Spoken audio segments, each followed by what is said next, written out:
I'm happy with the fight I've been given. I told them, give them someone accomplished, accredited. He's a similar age to me as well, because I was saying, stop giving me these young prospects. And yeah, I'm going to show I've been living the life. I'm going to show what my levels are, and I'm going to show that it doesn't matter what happened in the past. I'm going to set my path from now on. I see a lot of gaps in his engine, you know. I see a lot of little weak points, you know, so I think that it's got the makings to be a great, exciting fight while it lasts, but I do think that I can get him out of there. I've got that horsepower. I don't think he has. And he likes to tear up. I was created out of tear-ups. If he thinks he's gonna make me seize up or break me in that way, you can't break what isn't completely whole. And I'm not whole until I get my world title, so I'm not gonna be breaking. I'm just gonna remold and make them changes and take them out. What is driving you, through all these hard sessions, through all these hard spars? Because I want to become a two-weight world champion, you know, and Ekow is standing in my way. So I need to make sure I deal with him and demolish him and get him out of the way. And make sure that, unfortunately, he ain't going to become a world champion, because he's going to have to fight me and I'm going to have to bash him up and get him out of the way so I can achieve my goal.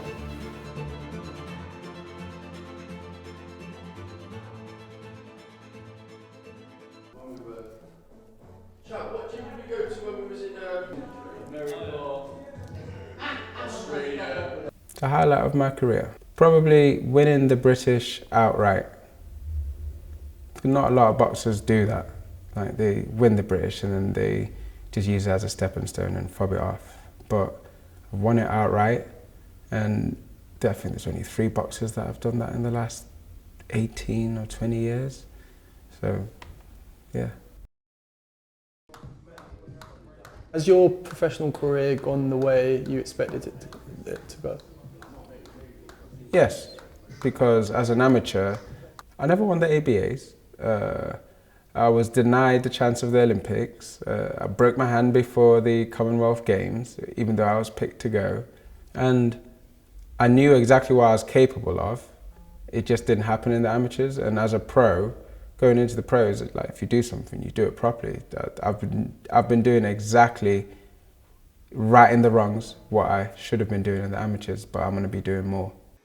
Yeah, so Ekow, he's had one of those careers where it feels like he's achieved a lot. Okay, he's been British champion, Commonwealth champion, he's won an IBF gong as well. But he's just been waiting for that breakout fight, that chance, that moment where he can really say, hey, I'm the engine and I'm here to take over. And he's had little moments, as I said, British champion. But this fight against Josh Taylor, this is the one that says, I'm the engine. I'm the welterweight that you need to be worried about. And if he runs over Josh Taylor, my goodness, that's a great way to announce yourself as the man on these shores in the welterweight division. And what is that? What is that more? World champion, or undisputed world champion.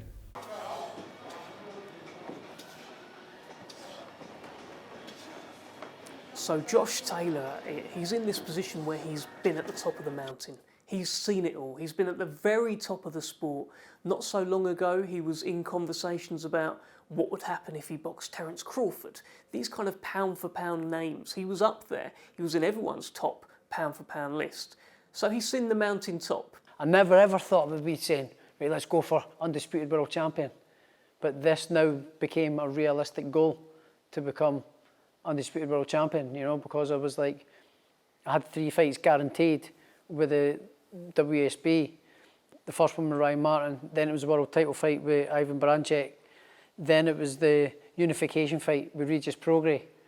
And look, the only way when you've been at the top of the mountain is to start going down. And he's lost a couple. He'll contest that he shouldn't have lost them, but he's got a new challenge, and that's what he wants. He wants to be motivated again. He wants to have that hunger of not being the champion, not being the guy at the top, of being the guy looking up, that hungry wolf on the way up, the guy on the hunt.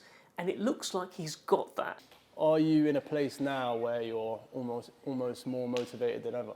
Yeah, well, my motivation now is to become a 2-time world champion, 2-time 2-weight world champion. Them losses were hard. The first one especially, because I went in a little bit injured, so it was a tough one to swallow, my first loss, because I never lost because I gave him my best, and I lost because he was better than me. I lost due to lack of proper preparation and injury. So that one was quite a hard one to swallow, yeah. Is there a sense of, you're looking for a bit of, you've got a point to prove and you're looking for a bit of vindication with this fight? Yeah, well, I've had points to prove my whole career, like the first one with Dave Ryan, it's too early for him. It'd be too much. The second one was a Hara Davis. That's a big step up, it's going to be a tough fight, Then it was Victor Posso. This is world level, you're jumping at world level. It's very early, it's too early for him. And then I want to come through that. So I've come through these challenges my whole career, the no-sayers, and it drives me on. So I've got that now. People, he's finished now. So, okay, cool. You put a little chip on my shoulder and say, right, I'll prove you wrong. And I'll do it. I'll win this fight next week, and I'll be looking to move into big fights at welterweight and hopefully get a couple of title fights. I want to talk about your first and only loss. It was against Harry Scarf. A tough fight.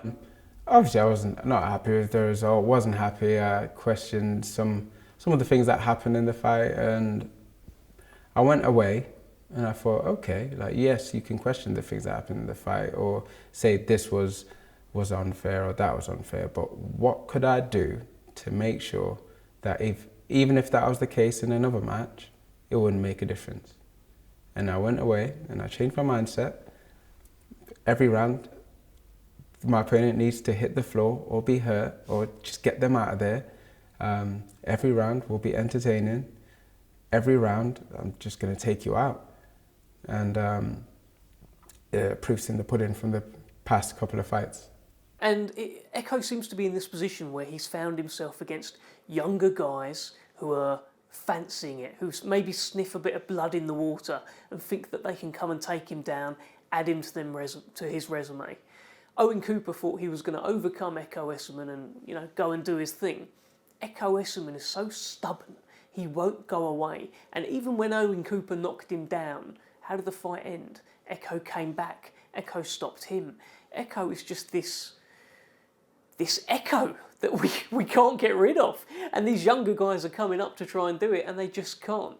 He was kind of saying he felt in himself he was better than me in every regard, and I thought, okay, you keep doing that. And when it gets to the match, I'm going to show you, in all the regards you've made, that I'm better than you. And yeah, in the match, I ended up old manning him.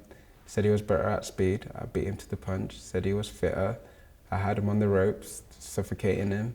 He said he could do the championship rounds better, and I'll give it to him. In the championship rounds, he did still have a bit of explosiveness, and then he caught me with a good shot, and I showed him that good shot didn't mean shit because I got up and I knocked him out. It's because he's a fighting man. Boxing News last year, 3 fights of the year. They're 3 best fights of the year. One was Fabio against Fraser Clark, the first fight. The next 2 both involved Ekow. That's what you get with Ekow. You get unbelievable action, and that's why he's in this fight up in Scotland. He's been in a couple, crazy fights, great fights against Owen Cooper and Ben Vaughan. Have you watched those fights and what have you? Yeah, I've watched them and I've picked up a lot of stuff that I'm going to implement on fight night that I think will do the trick. I think that the way I've been performing, what we've been practicing, and what we've been watching, and with the sparring partners we've been getting in, they've been very similar to how Ekow works, and we've been getting the things off. We've been practicing well, so yeah, I'm very confident going into next week. I'm expecting him to be the toughest fight I've ever faced, and that's what I'm ready for. That's what I'm getting ready for. I'm gonna dethrone and have the best possible Josh Taylor scout.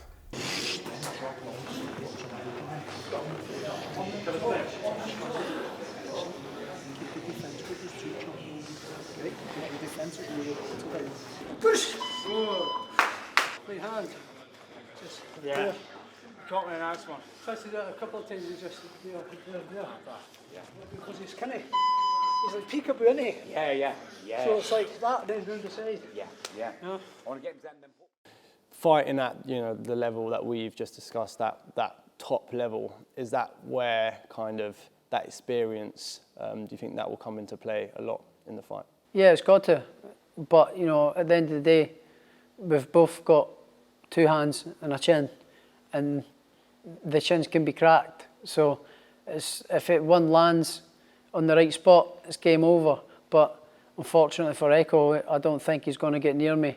I don't think he's going to get near hurting me or near putting me down. So I think that this will be the end of his dreams of becoming world champion. Yeah. That's how it should be. Yeah. Like that, Josh. Yeah.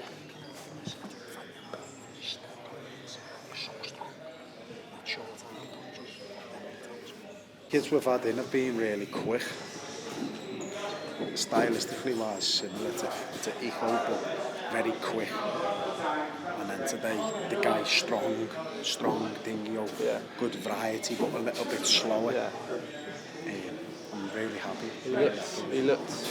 And also he's got to, wicked. if he takes himself, the Josh Taylor, into the fight next week, he'll look $1 million. It's going to be a hard fight. Ekow's quality, and if he puts in the vintage performance the same as Dingo, Ekow is up against it, but we're not. I'm not delusional, Ekow's a fantastic operator. I've seen him since the amateurs on the England setup, the GB setup, 75, 71 kilos. His fights with Harry Scarf, Owen Cooper and Ben Vaughan, they're absolutely barnstormers. May the best man win, but I'm really confident. Yeah.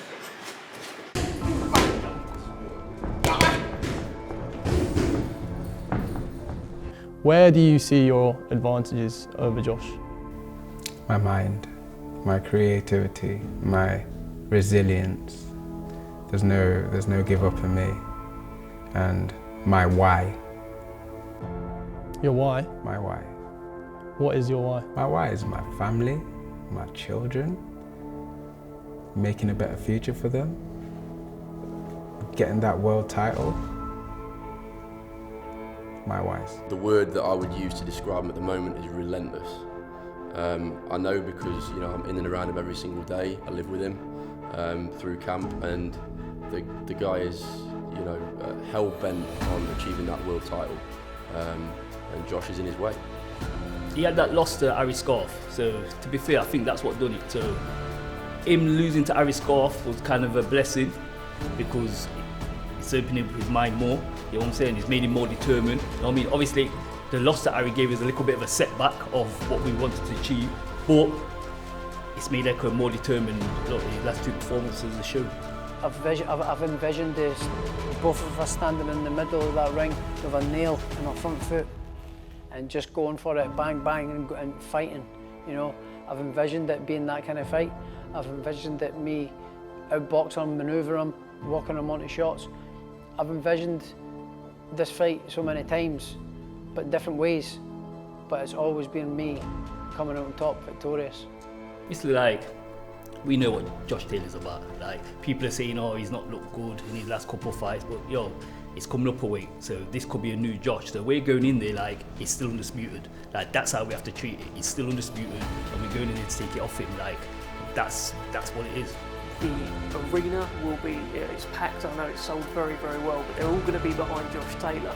I'm not sure what that does to Ekow Essuman. I'm not sure he's been in a situation before where he's going to have 99.9% of the arena booing every punch he throws. You're back fighting in Glasgow. How excited are you to experience that atmosphere? Yeah, it's good. It's been a couple of years. It's been my home arena now for 10 years, over 10 years since the Commonwealth Games. And I won my world title there, and I've had a lot of big fights there. So yeah, I'm looking forward to going back to Glasgow. Yeah, I tend to just block it all off. I mean, normally I haven't really boxed in Nottingham on a big show in my career. I've boxed in Nottingham in the small hall shows and it's been wicked, the love I've got, but I've not been able to bring a big show back to Nottingham. And so in that, I've been boxing at all these venues where it's more of a home show for my opponents, and that's all right. I mean, you get a harsh crowd, but it kind of spurs me on. I couldn't care what he handles or how he thinks or what he's going to do. All I'm worried about is focusing on myself. This is it. This is what I just said. You know, they're at that stage in their both in their career. They want a shot at the world title. It's got to be a win. And the fight will be a great fight. A great fight. Old adage, styles make fights. It will be a great fight. Is this kind of the definition of a must-win fight? Yeah, of course it is, yeah. Because where do you go if you've got ambitions of becoming world champion if you lose this fight? It's back to domestic level, you know, so. Oh yeah, it's a must-win for both of us really, coming off his form and coming off my form and where I'm going. It's both a must-win for both of us. And just finally, a prediction, how do you see this fight sort of playing Just out? a Josh Taylor win, no matter what way, just a comprehensive Josh Taylor win. Engine's gonna, it's gonna be a RSC, roadside collision. Ekow, we can't wait to see it. I can't wait to do it.